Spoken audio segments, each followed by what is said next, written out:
Hello and welcome. How will the Allied Forces commander in Afghanistan succeed where so many others have failed?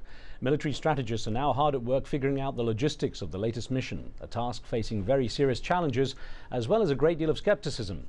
The new strategy announced last week by US President Barack Obama will send 30,000 American troops to Afghanistan over the next 18 months in order to achieve the following: prevent the Taliban from regaining control, degrade and defeat al-Qaeda, train Afghan security forces, strengthen the Afghan government, win the support of the Afghan people, and bolster the strategic partnership with Pakistan.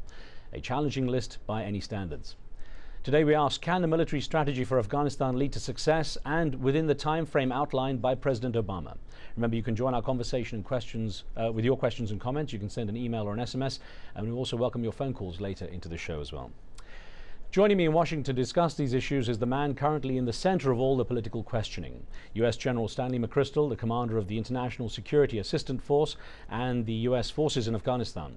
From 2003 to 2008, he led the Pentagon's Joint Special Operations Command, which oversees the military's most sensitive forces. General McChrystal has faced hours of testimony before Congress this week and is preparing to return to Kabul soon. General, good to have you on the show. Thanks, Rez. Good to be here. Well, sir, I know you're busy and I appreciate you taking the time out. You've pretty much been asked every question possible, I'm sure. But for our viewers, we have a huge reach across the world. It'd be good to get some perspective on some of the issues that have been raised. Now, it's one thing to announce an increase in troop levels, but it's a huge logistical challenge.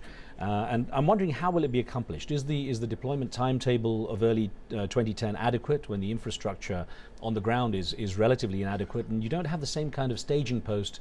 For example, with Iraq, you had Kuwait next door. Is the mission going to be diluted by poor deployment? I don't believe so. It is a significant effort to move that many forces and that many logistics in, not just U.S. but coalition forces as well. So, but I think that we've got a good plan. We'll build infrastructure as needed, and we'll move things through the pipeline well. Now, in your testimony before the US Congress, you repeatedly expressed satisfaction with the size of the increase, 40,000 new forces, including NATO troops. But you've also said you're confident of the new strategy. But what's really new beyond the deadline? Well, to be specific, it's the numbers are 30,000 U.S. plus some flexibility for additional requirements, and then it's not clear exactly how many coalition forces, but we're certainly optimistic that the number you talked about was about the range. Would it jeopardize your mission if they don't bring up the kind of levels you want? No, I'm very comfortable with what I think we've got right now. I think what's really different or important in the strategy now, and implementing the strategy from the Secretary General of NATO and also from President Obama, is focusing on the people. It's protecting the people. It's convincing the people that our mission is not to fight with them or against them, but to fight alongside them for them, and that's the critical part.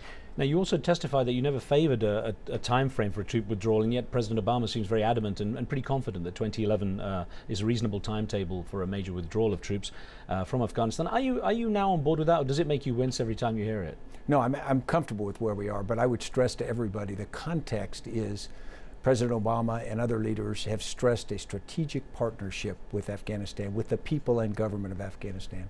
So the timetable is really quite long. It's that we will partner with them as long as needed. Do you feel that, though, setting a deadline might force this forcing function that's been discussed, that might force the Afghan government and the Afghan people to basically ante up and provide the kind of support they need? I think a forcing function for everybody is good. I think it focuses our effort. I think it can focus the government of Afghanistan. It's a shared responsibility that we've all got to really lean into and do as best we can.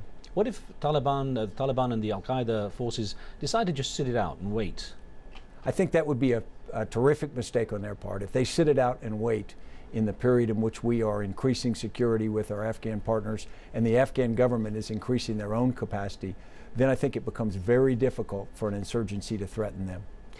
A lot of people are confused now, of course, with who's al-Qaeda, who's the Taliban. The mission was to go in, of course, and deal with the Taliban for supporting al-Qaeda, but how do you tell the two apart now? Well, they are separate entities, but there is a symbiotic relationship. Al-Qaeda is present in small numbers in Afghanistan, and it's unsure how much, but their relationship with the Taliban has been deep, and it has been one in which the Taliban provides safe haven, provides support, and Al-Qaeda provides some resources and other kinds of support. So the key is not really separating them, but making sure that people understand that Al-Qaeda is an evil for the entire region. Let me get back onto your statement about the need to work with the Afghan people and the need for them essentially to take responsibility. Now, you've talked about the need to strengthen the capacity of Afghan forces. Our correspondent in Afghanistan, James Bays, found a huge difference between the number of stated Afghan troops and police of around 190,000 stated to the actual number who, certainly those who hadn't deserted and those who were actually functional and capable. If I could ask you to listen to this comment by the chair of the Afghan Parliament Defense Committee, Nurul Haq Ulami, this is what he had to say. The amount is really, if you wanted to send them to the field, the battlefield, not such amount. But really, how many combat troops? And in the combat troops, you will not find it, I'll say more than 50, maybe less than 50,000, maybe around 35 to 40,000 people to the combat troops. A huge difference. How would you cope with the lack of ready Afghan troops to do the job, to take over Afghanistan's security? I think it is important that the Afghans secure Afghanistan. And I think to do that, we'll grow Afghan National Security Forces to support the Army and the police. I think the Afghan National Army particularly has tremendous respect right now among the people. So as we work alongside Afghanistan's government to grow that army, we'll try to professionalize it and make it larger. Do you accept the huge gap? Do you accept the numbers the gentleman, the chair of the Afghan Parliament Defense Committee mentioned? I believe that what we've got to do is grow that number that's actually in the field operating. Clearly there's a long way to go, and I think we'll focus on it. So it is short, effectively, still quite short. It's certainly short of what is needed, and that's why we have coalition forces going into Afghanistan now, because we're trying to provide time and space for our partners to grow the capacity that they need. How is your new strategy affected by the recent presidential election, which was largely discredited? It was considered quite fraudulent. How does it, I mean, can you have full faith in President Hamid Karzai and his government giving you the support you need? I think we can. I think that the government of Afghanistan understands the importance of the way ahead. I would also go back to the election and point out one of the positives. The performance of Afghan National Security Forces, the Army and police, was really extraordinarily good in providing an environment on a very difficult day. Now, one of the concerns is the spillover of insurgents into Pakistan, the porous border that exists between the two countries, and refugees as well in that possible mission. But let me ask you: do you have the freedom to pursue insurgents across the border into Pakistan? I think the most important thing is a strategic partnership between the government of Pakistan, the Pakistani people, the government of Afghanistan and the Afghan people, and then the coalition. So rather than talk about forces from either side going across to do operations, I think it's important that we have shared strategic objectives to reduce insurgencies on both sides, and the government of Pakistan is dealing with the Pakistani Taliban. So what I am looking for is an increased partnership so that we can work together and prevent that kind of movement. The issue of Pakistan seemed a fairly glaring omission in President Obama's speech. The focus on the importance of Pakistan seemed to be missing, and there seems to be some backpedaling to try to take care of that. How confident are you that Pakistan can give you the support and give you the freedom you need to do your job if you do have a surge of insurgents across the border? I'm actually very pleased with the progress that I see the people of Pakistan making against the insurgency internal to them and their own resolve against it. So I think the partnership, as we increasingly improve our operations on our side, that partnership gets stronger. So I'm very optimistic.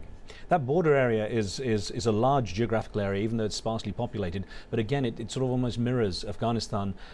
If the disruption that people are predicting and the kind of move of insurgents occurs across the border, are you worried that you might have to implement a plan that mirrors Afghanistan's, and that is send in a huge troop force into Pakistan as well? I don't envision that. I go back. I think the way ahead here is a strategic partnership with the Pakistanis, Afghans, and coalition forces, rather than a lot of forces crossing anybody's border.